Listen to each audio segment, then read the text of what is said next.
أعوذ بالله من الشيطان الرجيم.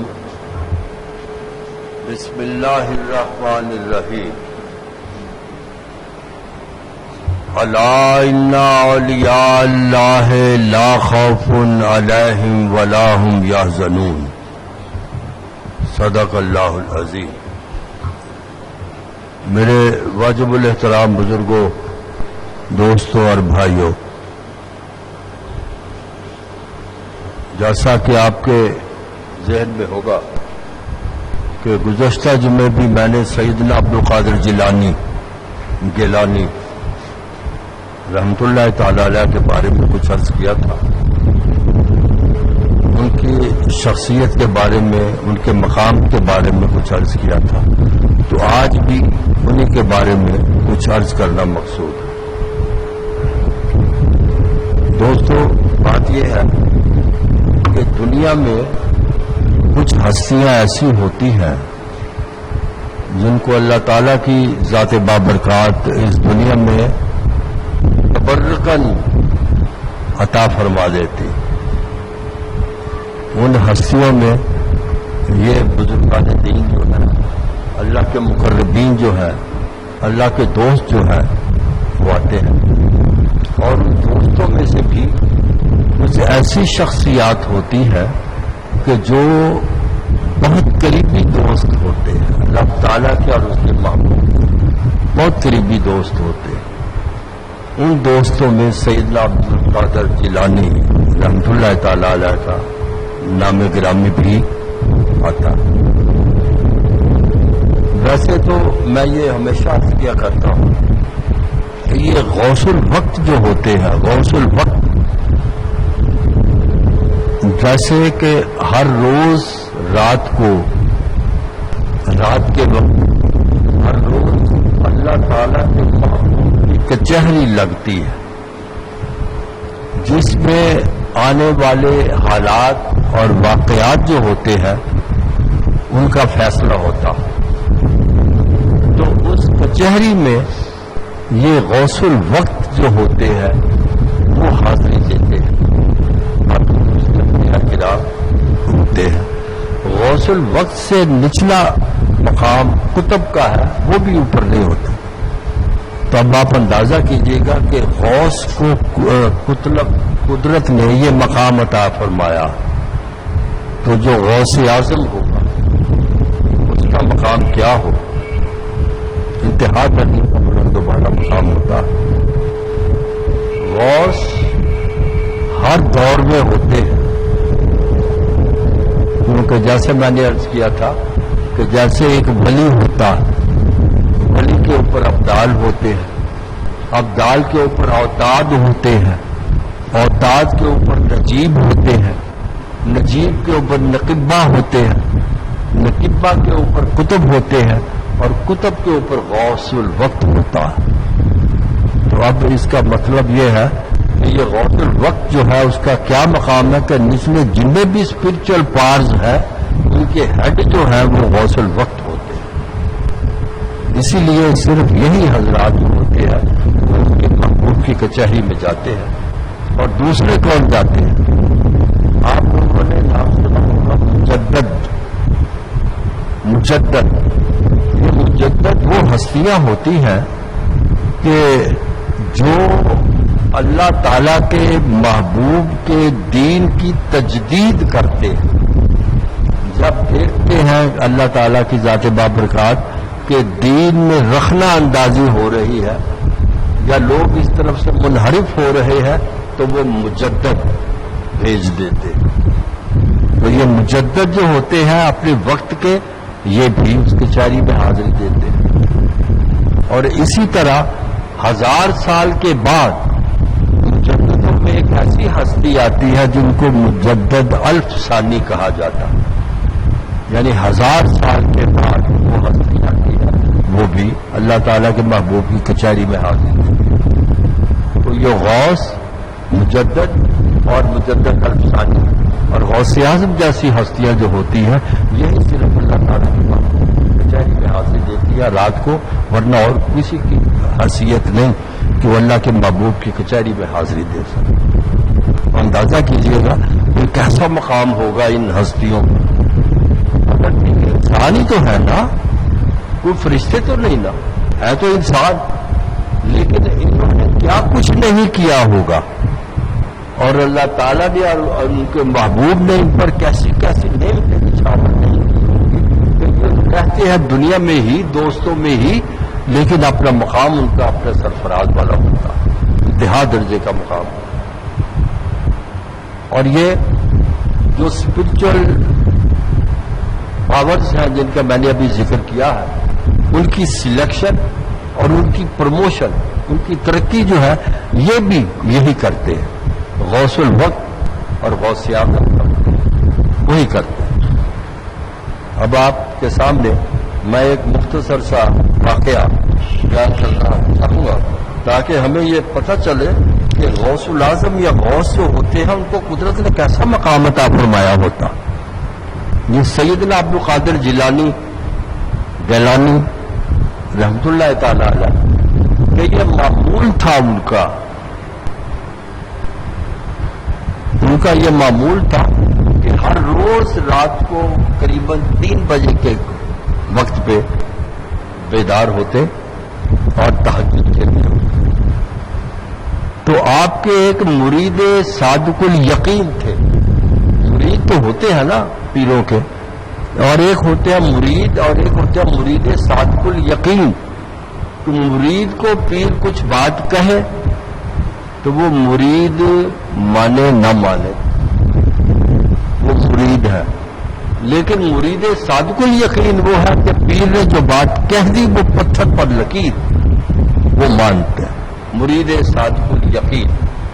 تو یہ آپ کے ایک محمد علی مرید صادق الیقین ہے, ان کے ذمے یہ ڈیوٹی تھی کہ جب سیدنا عبد القادر جیلانی نے فرمایا کہ میں بیدار ہوں تہجد کے لیے, تشت میں پانی مجھے دیا کرو تاکہ میں وضو کیا کروں. اب آپ اندازہ کیجئے گا کہ اس بندے کا مقام کیا ہوگا جو غوث اعظم کو پانی پیش کرتے ہیں وضو کے لیے. ماجا ساجا تو نہیں نہ کو کر سکتا وہاں پانی. اس شخص کا کیا مقام ہوگا. وہ محمد علی شاہ فرماتے ہیں کہ 3 بجے میری ذمہ ڈیوٹی تھی کہ میں تشت پانی کا لے کے رکھتا, لیکن میں 2 بجے ہی اٹھ بیٹھتا تاکہ میں تشت اپنے پاس بھر کے رکھ لوں کہ جب سیدنا اٹھے تو میں ان کو پیش کر دوں, دیر نہ ہو. تو محمد علی فرماتے ہیں کہ رات 2 بجے میں نے تشت پانی کا بھرا تو سیدنا عبد القادر جیلانی بھی بیدار ہوگا. میں نے کہا آج 1 گھنٹہ پہلے آپ بیدار ہوئے تو بات تو ہوگی. تو فرماتے ہیں محمد علی کہ میں تشت لے کے آپ کی خدمت میں حاضر ہوا وضو کے لیے, لیکن آپ نے پانی کی طرف نہیں دیکھا, پانی کی طرف دیکھا ہی نہیں. اور چونکہ مدرسے میں تھے تو دروازے کے قریب گئے. وہ محمد علی کہتے ہیں کہ میں نے اپنی آنکھوں سے دیکھا کہ جب سیدنا عبد القادر جیلانی دروازے کے پاس گئے ہیں تو دروازے کو جو تالا لگا وہ خود کڑک کر کے آوازیں ادھر تالا کھل گیا, اور سیدنا صاحب بات دروازے کے پاس اس مدرسے کے جہاں طالب علم پڑھتے تھے اس دروازے کے اس کے جتنے بھی دروازے تھے تالے لگے ہوئے, یہ سیدنا ہم کے قریب جاتے دروازے کا تالا خود بخود کھلتا جاتا. محمد علی شاہ فرماتے ہیں کہ مدرسے سے باہر نکلنے کے بعد سیدنا عبد القادر جیلانی رحمت اللہ تعالی علیہ جو ہے وہ بغداد شریف کا وہ جو مین انٹرنس ہے, بڑا دروازہ, صدر دروازہ جس کو کہتے ہیں, اس کے قریب پہنچے ہیں تو اس کا تالا بھی خود بخود کھل. اب آپ یہ دیکھیے گا کہ کیسی فقراء کا مقام دیکھیے, درویش کا مقام دیکھیے, اولیاء کرام کا مقام دیکھیے کہ کیسا مقام ہوتا ہے. وہ محمد علی کہتے ہیں کہ سیدنا عبد القادر جیلانی نے جب دروازہ کھلا صدر گیٹ بغداد شریف کا, انہوں نے باہر قدم رکھا تو میں نے بھی تشت لے کے باہر قدم رکھا. لیکن میں یہ دیکھ کے حیران رہ گیا کہ ہم اندر ہیں تو وہ بغداد شریف ہے, بغداد ہے, تو دروازے کے باہر نکلے ہیں تو وہ بغداد نہیں ہے, وہ تو کوئی اور ہی جگہ تھی. تو یہ محمد علی کہتے ہیں میں نے کہا کہ بات کی بات ہے, یہ بات کیا ہو. کہ دروازے کے اندر بغداد اور دروازے کے باہر کوئی اور شے. یہ کیا بات ہوئی؟ تو فرماتے ہیں کہ سیدنا نے میری طرف توجہ نہیں فرمائی. آپ نے چند قدم چلے سیدنا عبد القادر جیلانی نے، اور میں نے بھی چند قدم. یہ دیکھیے بزرگوں کی صحبت کا اثر. بزرگوں نے چند قدم چلے، میں نے بھی چند قدم چلے، تو ہم ایک سرائے میں پہنچ گئے. چند قدم چلنے سرائے میں پہنچ گئے. تو سرائے میں ایک چارپائی بچھی ہوئی. جہاں لوگ رہتے ہیں نا، پہلے دور میں سرائے ہوتی تھی، آج کل بہت کم ہے. تو وہاں ایک چارپائی بچھی ہوتی. چارپائی کے اوپر 3 بزرگ شخصیتیں بیٹھی ہوئی. 3 بزرگ شخصیتیں چارپائی پر بیٹھی ہوئی. تو جب سیدنا وہاں تشریف لے گئے تو میں دروازے کی اوٹ پہ ہو گیا پانی کا لے کے برتن. تو وہ تینوں اٹھ کے کھڑے ہوئے، انہوں نے سلام برس کی. تو آپ نے ارشاد فرمایا کہ تمہارے چوتھے دوست کا کیا حال ہے؟ عرض کیا کہ سرکار وہ بہت بیمار ہے، تو اندر کمرے میں ہے، دیکھیے ان کے کراہنے کی آوازیں آ رہی. سیدنا نے ان کو اشارے سے فرمایا کہ بیٹھ جاؤ. بیٹھ گئے اور سیدنا عبد القادر جیلانی بھی اسی چارپائی پر بیٹھ گئے. اتنے میں جو اندر کمرے سے کراہنے کی آوازیں آ رہی تھی، ہائے ہائے کرنے کی آوازیں آ رہی تھی، وہ آوازیں بند ہو گئی. تو سیدنا عبد القادر جیلانی نے 3 دوست جو تھے بیٹھے، ان کو ارشاد فرمایا کہ تمہارا چوتھا دوست جو ہے وہ وفات پا گیا، فوت ہو گیا. اب تم 3 رہ گئے. یہ 3 کون ہے؟ اب تم 3 رہ گئے. تو مجھے رب اور اس کے محبوب کی طرف سے یہ حکم دیا گیا ہے کہ تم کو میں پھر 4 کر دوں.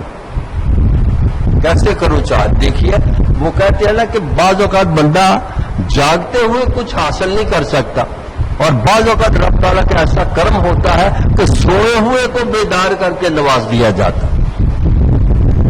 سیدنا عبد القادر جیلانی نے ان 3 دوستوں میں سے ایک کو ارشاد فرمایا کہ اس گلی کے کونے پر ایک مکان ہے جہاں ایک یہودی رہتا. یہودی، مسلمان نہیں ہے، وہ یہودی رہتا ہے. اس کو اٹھاؤ اور بلا کے میرے پاس لے کے آؤ. دیکھو جب قسمت جاگتی ہے تو اس طرح جاگتی ہے انسان. یہودی کو میرے پاس لے کے آؤ. یہودی آ گیا. تو شاید آپ دوستوں نے یہودی کو دیکھا ہو. ہم تو مونچھیں رکھتے ہیں تو نیچے سے کٹوا دیتے ہیں نا اس کے، اس طرح کی مونچھیں جیسے دوست رکھتے ہیں اسلام میں. لیکن ان کی مونچھیں ہوتی ہے ایسی کہ بالکل منہ نظر نہیں آتا ان کا. یہودیوں کی مونچھیں اس طرح کی ہوتی ہیں. وہ یہودی آ گیا. اس کو بھی سیدنا عبد القادر جیلانی نے چارپائی پر بٹھایا اور ارشاد فرمایا کہ تمہاری مونچھیں مجھے پسند نہیں، ان کو میں اپنے ذہن کے مطابق، اسلام کے مطابق قطر دیتا. تو ایک کینچی لے کے انہوں نے اس کی مونچھیں کاٹ کے مسلمانوں کو بنا دی اور ارشاد فرمایا کہ تم یہ غسل خانہ ہے، اس میں نہاؤ. وہ نہا کے آئے تو ارشاد فرمایا کہ میرے سینے سے لگ جاؤ. اس یہودی کو ارشاد فرمایا میرے سینے سے لگ جاؤ. تو وہ یہودی جب سینے سے لگا تو آپ نے ارشاد فرمایا کہ دیکھو قدرت نے اور اللہ تعالیٰ نے، اس کے محبوب نے تم پر اتنا کرم کیا ہے کہ تم مسلمان بھی ہوئے ابھی، اور ابھی تم کو وہ ابدال کا مقام مل گیا. تو وہ جو 3 دوست تھے وہ ابدال تھے، یعنی ولی اور اس کے اوپر ابدال، اور چوتھے فوت ہو گئے تو چوتھا رب کے حکم کے تحت اس کو یہودی کو مسلمان کا ابدال بنا دیا گیا. تو اب آپ غور کیجیے گا کہ کیسا مقام ہے غوث الوقت کا، اور غوث اعظم کا کیسا مقام ہے. ان کو ابدال بنا دیتے ہیں. اب ابدال بن گئے تو محمد علی فرماتے ہیں کہ میں سب کچھ اپنی آنکھوں سے دیکھ رہا ہوں دروازے کی اور سے. جب سیدنا پھر باہر نکلے میں پھر باہر نکلا. 2 قدم چلے تو وہ آ گیا، شہر کا دروازہ آ گیا بغداد کا. جب ہم اندر گئے 3 بج چکے تھے. میں نے ان کو دست پیش کی سیدنا عبد القادر جیلانی کو، اور ساتھ ہی عرض کیا کہ سرکار یہ رات کو کیا بات ہوئی تھی 2 بجے؟ آپ نے فرمایا محمد علی تیرا کیا خیال تھا؟ مجھے پتا نہیں کہ تو میرے پیچھے پیچھے آ رہا. نہیں سرکار میں آ تو رہا تھا، لیکن ہم اندر تھے نا دروازے کے تو بغداد تھا. تو جب آپ نے قدم باہر رکھا تو وہ شہر ہی نہیں تھا بغداد کا، وہ کون سا علاقہ تھا؟ تو سیدنا عبد القادر جیلانی نے ارشاد فرمایا کہ وہ ایران کا ایک شہر تھا جس کا نام ہے نہاوند. کہاں بغداد عراق اور کہاں ایران، 2 قدم چلنے کے بعد اب فقراء کا مقام کا اندازہ کیجئے کہ 2 قدم چلتے ہیں تو ہزاروں میل کا فاصلہ جو ہوتا ہے آپ چپکنے میں طے کر لیتے ہیں. یہ تو قدرت کا کام ہے. یہ ایسا سلسلہ ہے. یہ تو سیدنا عبدالقادر جیلانی غوث اعظم ہے نا دوستو. میں نے یہاں کچھ عرصہ ہوا یہ عرض کیا تھا کہ قرآن پاک میں اللہ تعالیٰ کی ذات بابرکات حضرت سلیمان علیہ الصلوۃ والسلام کے بارے میں ارشاد فرماتی ہے کہ حضرت سلیمان علیہ الصلوۃ والسلام کے علم میں یہ بات لائی گئی کہ آپ کے قریب ایک حکومت ہے جس حکومت کا نام ہے سبا اور اس پر ملکہ بلقیس حکومت کرتی ہے. ملکہ بلقیس حکومت کرتی ہے, عورت حکومت کرتی ہے. لیکن وہ سارے جتنے ہیں جو حکمران ہیں اور جو ان کی رعیت ہے وہ سارے چاند سورج اور ستاروں کی پرستش کرتے ہیں, رب کو نہیں مانتے, وہ ان کو پوجتے. تو رب ارشاد فرماتا ہے کہ حضرت سلیمان نے ملکہ بلقیس کو, ایک فلم بھی انگریزی کی آئی تھی کوئین آف شیبا, یہ وہی ہے جس کا میں ذکر کر رہا ہوں, کوئین آف شیبا ملکہ سبا کا, ملکہ بلقیس اس کا اصلی نام تھا. تو انہوں نے ارشاد فرمایا خط لکھ کے ہدہد کے ذریعے کہ تم ملکہ بلقیس کو یہ خط دو, اور یہ اس پہ لکھا تھا کہ میرے علم میں یہ بات لائی گئی کہ تم اور تمہاری رعیت اللہ کی عبادت نہیں کرتے بلکہ تم سورج چاند اور ستاروں کی پرستش کرتے ہو. اگر یہی بات ہے تو اپنے اس ختم کر دو اس غلط قسم کے دین کو, ورنہ ہم تمہاری حکومت تیس نیس کر کے رکھ دیں. اور ادھر مشیروں سے مشورہ کیا بلقیس نے, انہوں نے کہا کہ ٹھیک ہے, وہ ہم نے سنا بہت بڑا حکمران ہے وہ سلیمان, اور یہ حضرت سلیمان کی بات کر رہا ہوں جن کے قبضے میں اللہ تعالیٰ نے جنات بھی, ہوا, چرند, پرند, درند سارے ان کے حوالے کیے ہوئے تھے. تو انہوں نے کہا مشیروں نے اپنی ملکہ سے کہ جناب چاہے ہم قابض ہو جائے اس کے ملک پر, لیکن وہ بھی تو کام نہیں نہ کریں گے, وہ بھی تو ہمارے ملک کو تہس نہس کر کے رکھ دیں گے. اس لیے یوں کرو کہ کچھ ہیرے جواہرات سلیمان کو بھیجو, اگر وہ لالچی بادشاہ ہوگا تو لے لے گا اور ہماری جان چھوٹ جائے گی.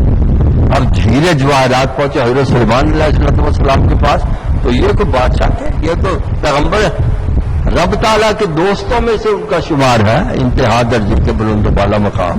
انہوں نے اس کو رد کر دیا. اب یہ ہیرے جواہرات کی خاطر تم کو خط نے لکھا, اب تم اپنی ملکہ کو جا کے کہو کہ یا تم خود چل کے آئے میرے پاس یا ہم حکمرانی کریں گے وہاں, اور تمہارے دین کو دیکھ لیں گے کون سا تمہارا دین. ملکہ بلقیس کو جب پتا چلا تو اس نے کہا کہ میں اپنے ملک کو جو توحب والا کروا دوں میں خود چل کے جاتی. حضرت سلیمان علیہ السلام کی خدمت میں. تو وہ جب وہاں سے چلی ہے تو دربار لگا ہوا ہے, تو دربار میں کسی نے کہا کہ جناب یہ ملکہ بلقیس جو ہے اس کے پاس وہ جو تخت ہے جس پر بیٹھ کر وہ حکمرانی کرتی ہے اس کے 4 پرت ہے, ایک آگے کی طرف اٹھا ہوا ہے, ایک پیچھے کی طرف, ایک دائیں اور ایک بائیں, اور چاروں پرتوں کے اوپر اتنے ہیرے اور جواہرات لگے ہوئے ہیں کہ ان کو کم از کم 80 بندے ہلاتے ہیں اس تخت کو تو وہ ہلتا, اتنا وزن ہے ہیرے اور جواہرات. تو حضرت سلیمان علیہ السلام نے رب تعالیٰ ارشاد فرماتا ہے کہ اپنے بڑے دربار میں یہ اعلان فرما دیا کہ ہے تم میں کوئی ایسا کہ بلقیس کے جو پہنچنے سے پہلے اس کا تخت میرے پاس پہنچا دے. اور یہ اندازہ کیجئے گا کہ وہ مفسرین کرام میں لکھتے ہیں کہ وہ فاصلہ جو تھا وہ قریباً 1200 میل کے قریب فاصلہ اتنا تھا. تو اللہ تعالیٰ قرآن پاک میں ارشاد فرماتا ہے جب انہوں نے اعلان فرمایا تو ایک جن اٹھ کے کھڑا ہو گیا. ہم جنوں کو بڑا بہادر کہتے ہیں نا, بہت زور والے ہوتے ہیں. رب تعالیٰ ارشاد فرماتا کہ کالا افریت من الجن انا آتیک بہ قبل ان تقوم من مقامک. تو ایک سرکش جابر زور والے تم کو تیز جن نے کہا کہ جناب میں وہ تخت لے آتا ہوں اور آپ کے سامنے رکھ دوں گا, جب آپ کا دربار برخاست ہوگا تخت آپ کے سامنے ہوگا. انہوں نے کہا کہ بھئی وہ بلقیس تو پہنچ جائے گی، میں تو چاہتا ہوں کہ بلقیس کے پہنچنے سے پہلے تخت یہاں پہنچے. تو رب ارشاد فرماتا ہے کہ ان کے درباریوں میں ایک درباری تھا جو علم الکتاب رکھتا تھا. میں نے عرض کیا تھا کہ 4 علوم فقراء کے لیے ہوتے ہیں: علم الکتاب، علم الالقاء، علم لدنی اور علم المشاہدہ. تو ان کے پاس پہلا علم ہی تھا علم الکتاب کا. انہوں نے حضرت سلیمان علیہ السلام کو عرض کی کہ یا سلیمان ترفق. ترفق کا معنی ہوتا ہے کہ آنکھ جھپکنا. اے سلیمان آپ اپنی آنکھ جھپکیے. حضرت سلیمان نے ساتھ فرمایا کہ پھر کیا ہوگا؟ عرض کیا آپ اپنی آنکھ تو جھپکیے نا. حضرت سلیمان علیہ السلام تشریف فرما ہے، انہوں نے یوں کر کے اپنی آنکھ بند کر کے کھولی تو ملکہ بلقیس کا تخت سامنے تھا. رب کہتا ہے قرآن پاک میں نے اپنی طرف سے کوئی واقعہ بیان نہیں کیا، یہ رب کا فرمان.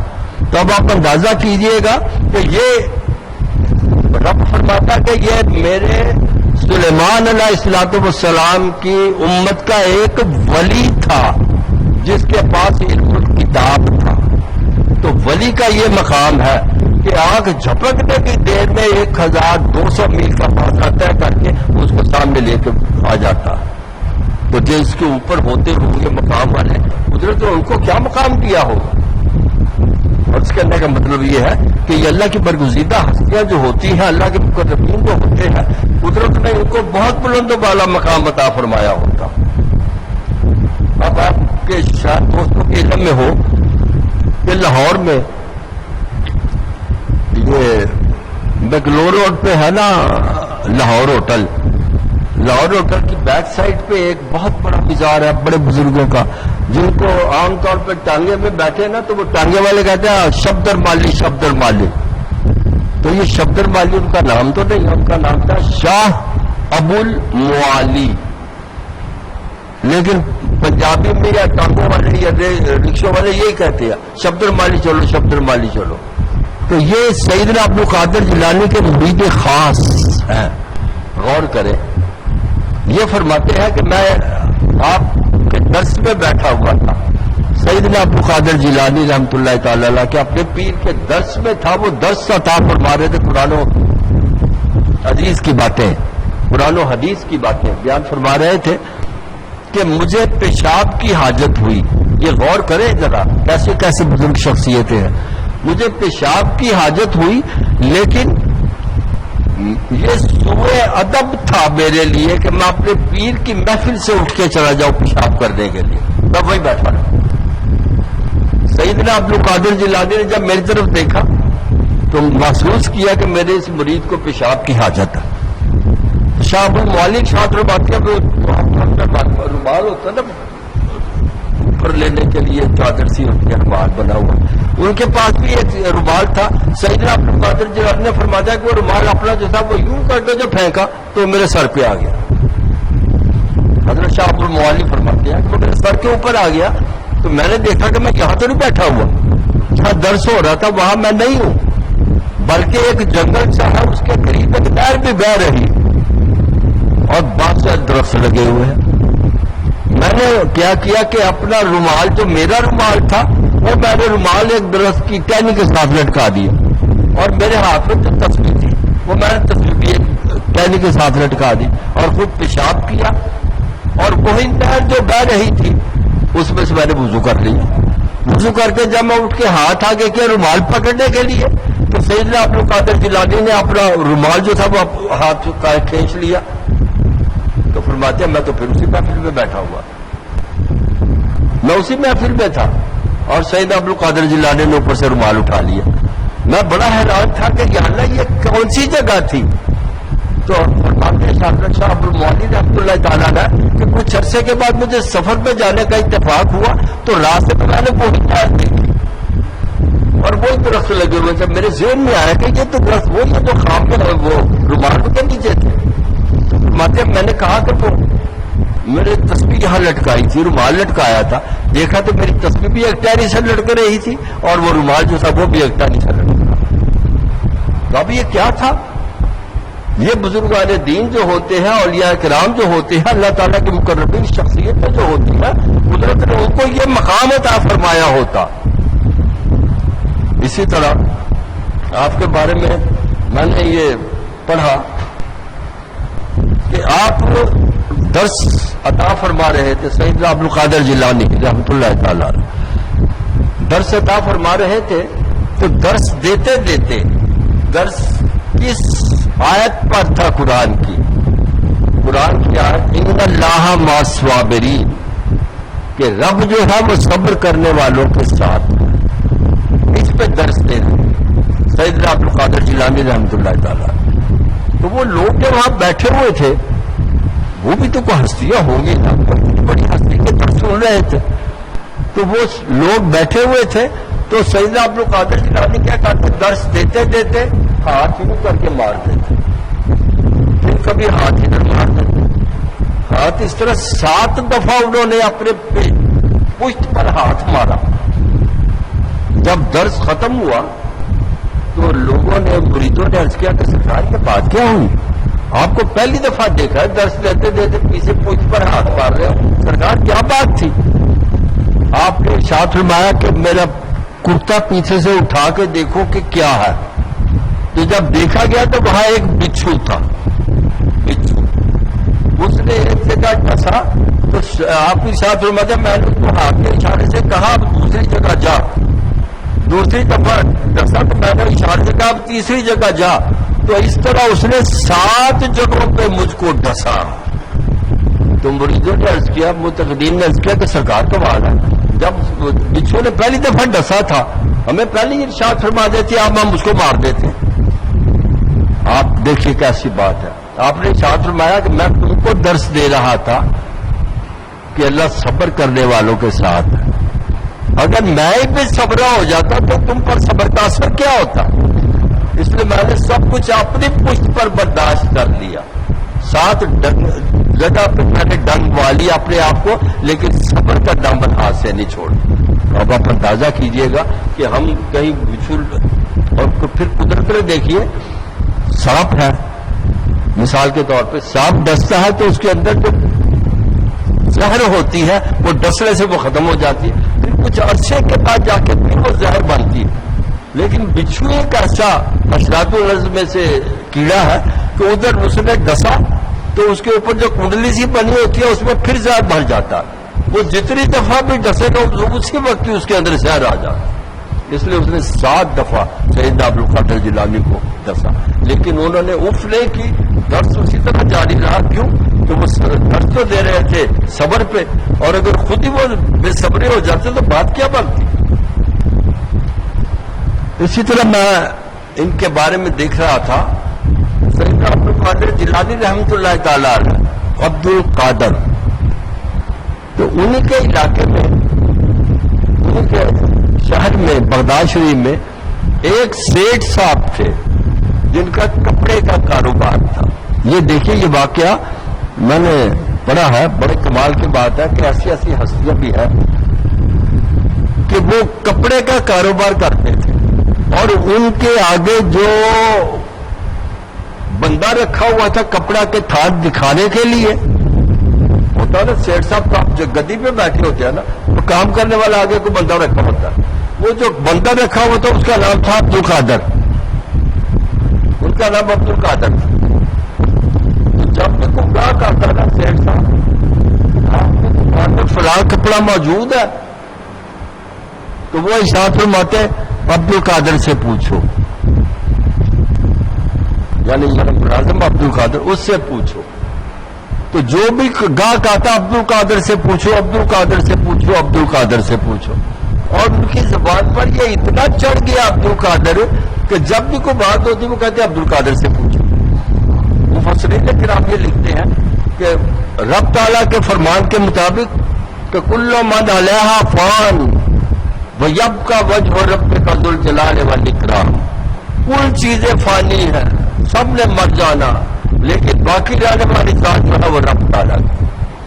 اور کل نفس ذائقۃ الموت، ہر نفس نے موت کا ذائقہ چکھنا. تو سیٹھ صاحب پر بھی موت طاری ہوئی. تو دکان کے مالک تھے، ان پر بھی موت طاری ہوئی. ان کو جب دفنایا قبر کے اندر تو جو لوگ گئے تھے دفنانے کے لیے ان میں کوئی ایک شخص ایسا بھی تھا جو صاحب بصیرت اور صاحب بصارت تھا، جس کو کشف القبور کا مقام حاصل تھا. وہ اندر رکھا ان کی لاش کو، سیٹھ صاحب کی، کہ اتنے میں فرشتے آ گئے. من ربوں کا، تیرا رب کون ہے؟ تو وہ بزرگ شخصیت فرماتی ہے جن کو کشف القبور کا مقام حاصل تھا، وہ فرماتے ہیں میں دیکھ رہا ہوں اندر. تو اس نے کہا سیٹھ صاحب نے کہ عبد القادر سے پوچھو، بھائی تمہارا رب کون ہے؟ عبد القادر سے پوچھو. تمہارا نبی کون ہے؟ عبد القادر سے پوچھو. تمہارا دین کیا ہے؟ عبد القادر سے پوچھو. تو وہ صاحب بصیرت دو بزرگ فرماتے ہیں کہ میں نے دیکھا کہ وہ ملائکہ پھر اللہ تعالیٰ کی بارگاہ میں چلے گئے کہ یا اللہ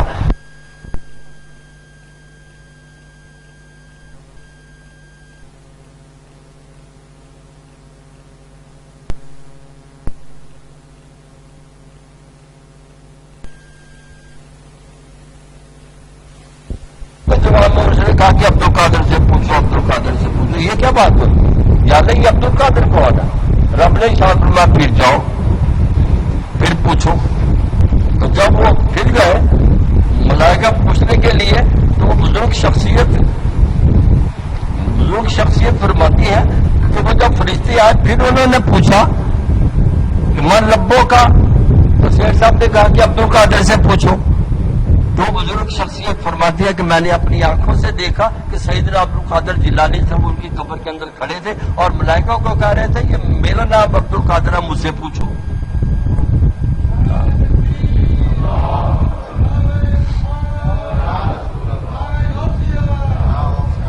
تو عرض کرنے کا مطلب یہ ہے یہ کوئی مزاق تو نہیں نا. ایسی ہستیاں کہاں دنیا میں پیدا ہوتی ہیں؟ خال کبھی جب رب تعالیٰ رحم فرماتا ہے اپنی لوگوں پر تو پھر اس طرح کی ہستیاں کو وہ پیدا کرتا. تو یہ ہے وہ سیدنا عبد القادر جیلانی رحمۃ اللہ تعالیٰ. ان کے ایک قریبی عزیز تھے، انہوں نے مکان بنانا شروع کیا. ابھی صحن میں چھت نہیں ڈالی تو انہوں نے سیدنا عبد القادر جیلانی کو عرض کیا کہ جناب آپ درس عطا فرماتے ہیں نا، تو جناب ذرا تبرکاً میرے مکان میں درس دیے. آپ نے ارشاد فرمایا تیرا مکان مکمل ہو گیا؟ نہیں جناب ابھی مکمل نہیں ہوا، آس پاس ٹھیک ہو گیا، سین ابھی خالی ہے، سین کے اوپر ہم نے چھت ڈالی کوئی نہیں. آپ نے ارشاد فرمایا پھر اسی جگہ پہ درس دیتے جس کے اوپر چھت نہیں. اس جگہ پہ سارے لوگ وہاں اکٹھے ہو گئے. سیدنا عبد القادر جیلانی رحمۃ اللہ تعالی علیہ جو ہے وہ بھی وہاں تشریف لے آئے اور درس شروع ہوا. تو یہ ہوتا ہے نا کہ ایک دم بادل اٹھتے ہیں اور برسنا شروع کر دیتے ہیں. وہ درس کے دوران ہی بادل جو اٹھے انہوں نے برسنا شروع کر دیا تو لوگ جیسے وہ بھاگ گئے، کوئی ادھر ہو گیا، درس کا جگہ خالی ہو گئی. تو سیدنا عبد القادر جیلانی نے آسمان کی طرف دیکھ کے عرض کیا کہ یا اللہ میں تیرا اور تیرے محبوب کا نام سنانے کے لیے لوگوں کو اکٹھا کرتا ہوں اور تیری بارش آ کے ان کو بھگا دیتی ہے. یہ کیا بات ہوئی؟ یا اللہ میں ان کو پھر کیسے اکٹھا کروں؟ تو تفسیر میں ان کے بارے میں پڑھا جو انہوں نے اللہ تعالیٰ کی بارگاہ میں یہ عرض کی، اللہ تعالیٰ نے بادل کو برساتے رکھا، بادل برستا رہا لیکن اس مکان کے آس پاس برستا رہا، سین میں ایک بوند تک نہیں پانی کی گری. یہ ایسی ہستیاں دوستو کہاں پیدا ہوتی ہیں، کہاں آتی ہیں ایسی ہستیاں؟ تو یہ وہ ان کے بارے میں عرض کر رہا ہوں کہ اللہ تعالیٰ جب کرم فرماتا ہے تو اس طرح کرم فرماتا ہے. آپ ایک دن اپنے پیرخانے میں تشریف فرما ہے سیدنا عبد القادر جیلانی رحمۃ اللہ تعالیٰ.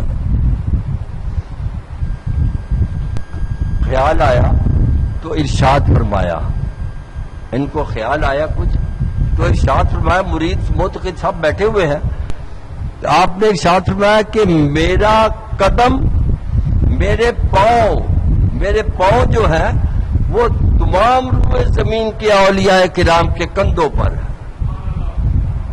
میرے پاؤں تمام اولیاء کرام کے کندھوں پر ہے، تو جب آپ کی یہ آواز نکلی تو آنند فانند، یہ میں عرض کرتا رہتا ہوں کہ فقراء کے لیے درویش لوگ جو ہوتے ہیں، اللہ کے مقربین جو ہوتے ہیں، ان کے لیے پوری روئے زمین ایسی ہے جیسے ہتھیلی پر رائی کا دانہ، رائی جو اچار میں ڈالتے ہیں کالے کالے اتنے اتنے سے ہوتے ہیں، وہ ہتھیلی پہ رکھ رہے تو ان کے لیے پوری دنیا۔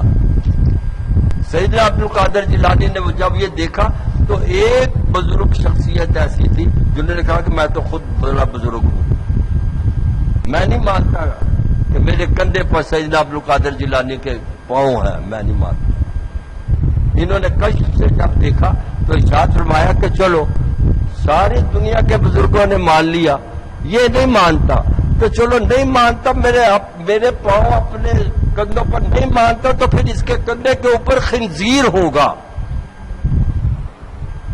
خنزیر کیسے ہوگا؟ اب یہ بات کر رہے سیدنا عبد القادر جیلانی گیلانی رحمت اللہ تعالی علیہ، جو اللہ تعالیٰ کے اور ان کے محبوب کے مقربین میں سے ہیں، کہ یہ اس وقت تک بات نہیں کرتے جب تک اللہ تعالیٰ اور اس کا محبوب جو ہے وہ ان کو اجازت نہ دے بات کرنے کی۔ تو وہ انہوں نے ارشاد تو فرما دیا کہ ایسی کیفیت ہے۔ آپ نے فرما دیا کہ اگر وہ میرے پاؤں اپنے کندھے پر برداشت نہیں کرتا تو چلو اس کے کندھے کے اوپر خنزیر ہوگا۔ اب خنزیر کیسے آیا؟ تفسیر میں ان کے بارے میں دیکھ رہا تھا کہ یہی بزرگ ایک دن جنگل میں جا رہے تھے تو وہاں ایک عیسائی لڑکی، عیسائیوں کا یہ ہوتا ہے نا کہ وہ خنزیر چرواتے ہیں، خنزیروں کی پرورش کرتے ہیں اور ان کو بیچتے ہیں، پھر تو پیسے ان کو آتے ہیں، تو ان کا یہی کاروبار تھا۔ تو ایک لڑکی خنزیر چروا رہی تھی کہ ایک خنزیر نے بچہ جان دیا جنگل میں، اور یہ بزرگ ادھر سے گزر رہے تھے۔ اس لڑکی نے کہا کہ بزرگوں پتہ نہیں آپ کون ہیں، مجھ سے تو یہ اٹھایا نہیں جاتا بچہ، میں اس کو لے کے گھر جاؤں، ذرا یوں کرے وہ سامنے ہمارا گھر ہے، اس کو ذرا کندھے پہ اٹھا لے اور گھر جا کے میں اتار لوں گی۔ ان بزرگوں نے اسی وقت اٹھایا اور کندھے پہ خنزیر کا بچہ رکھا، اور وہاں جا کے جب اتارا اسی وقت ندائے غائب آئی کہ تو کہتا تھا کہ میں ان کا فلاں کا سیدنا عبد القادر جیلانی کا پاؤں اپنی گردن پہ برداشت نہیں کرتا، تو اب تم نے کیسے خنزیر کا بچہ رکھ لیا؟ تو وہ پھر بزرگ جو تھے وہ خود سیدنا عبد القادر جیلانی کی خدمت اقدس میں حاضر ہوئے اور منت کی کہ جناب مجھ سے جو غلطی ہوئی تھی میں اس کی معافی چاہتا ہوں، آپ مجھے معاف فرما دیں۔ تو یہ فقراء لوگ جو ہوتے ہیں یہ بڑے کھلے ذہن کے مالک ہوتے ہیں، بڑے دریا دل ہوتے ہیں، جب کوئی ان سے معافی طلب کرتا اسی وقت معافی دے دیتے۔ کیوں کہ معاف کرنا جو ہے وہ بڑی بات ہے، اور یہ اللہ تعالیٰ کی صفات میں سے ایک صفت ہے یہ کہ وہ رب تعالیٰ جو ہے وہ بھی معاف کرتا۔ میں نے پڑھ رہا تھا اور یہ حضرت موسیٰ علیہ السلام کے دور کی بات ہے، حضرت موسیٰ علیہ السلام کے دور کی بات ہے کہ وہاں حضرت موسیٰ کے علاقے میں کوئی شخص ایسا تھا جو ہر وقت گناہ کے کام کرتا رہتا، گناہ کے کام کرتا، اور اس واقعہ کے روایت کرنے والے حضرت موسیٰ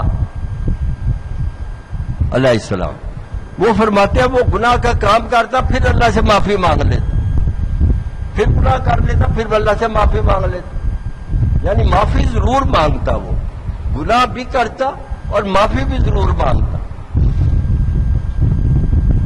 تو وہ شخص حضرت موسیٰ علیہ السلام کی خدمت میں حاضر ہوا تو عرض کیا کہ جناب میرے لیے کوئی دعا فرمائیے کہ میں گناہ ہی نہ کیا کروں، بعد میں تو معافی مانگنی ہے تو میں گناہ ہی نہ کروں۔ تو اسی وقت ندائے غائب آئی رب تعالیٰ کی طرف سے حضرت موسیٰ کو علیہ السلام کو ندائے غائب آئی کہ موسیٰ اس شخص کو کہہ دے کیا کہ تو گناہ کرتا جا اور میں چونکہ رحمت ہوں مکمل طور پہ میں تیرے گناہوں کو صاف کرتا جاؤں، جتنی ہمت ہے تجھ میں گناہ کر۔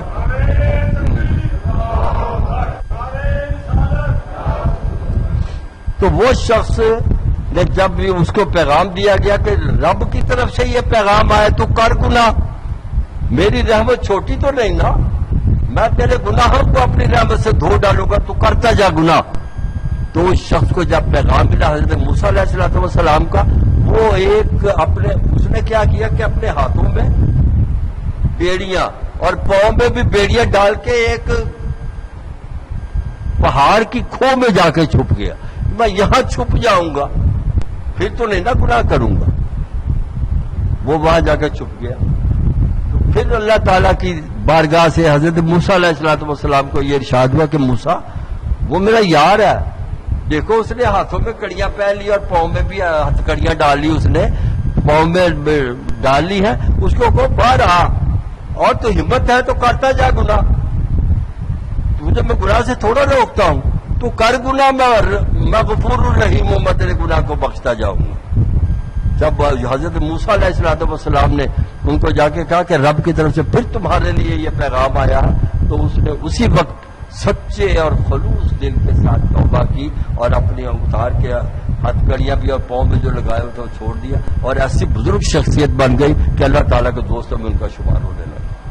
غور کرنے کا مطلب ہے کہ یہ اللہ تعالیٰ کی ذات بابرکات جو ہے وہ غفور الرحیم ہے۔ ہم گناہ کرتے تو ہے نا، لیکن خوش قسمتی ہماری یہ ہے کہ پہلے پیغمبروں کی امتیں جب گناہ کرتے تھے تو ان کی پیشانی کے اوپر لکھا جاتا تھا یہ شخص بلا گناہ کر کے آیا، لیکن اللہ تعالیٰ نے اپنے محبوب کے صدقے میں ہمیں کیسا ہماری وہ چھپا لیا، ہم گناہ بھی کرتے ہیں، ہماری پیشانی پہ لکھا نہیں جاتا۔ یہی ہے اللہ تعالیٰ کے محبوب کا کرم ہم پر کہ اللہ اور پیغمبروں کی امتوں کے پیشانی پر گناہ لکھے جاتے تھے، ہماری پیشانی پہ لکھے نہیں جاتے، کتنے بھی گناہ کریں۔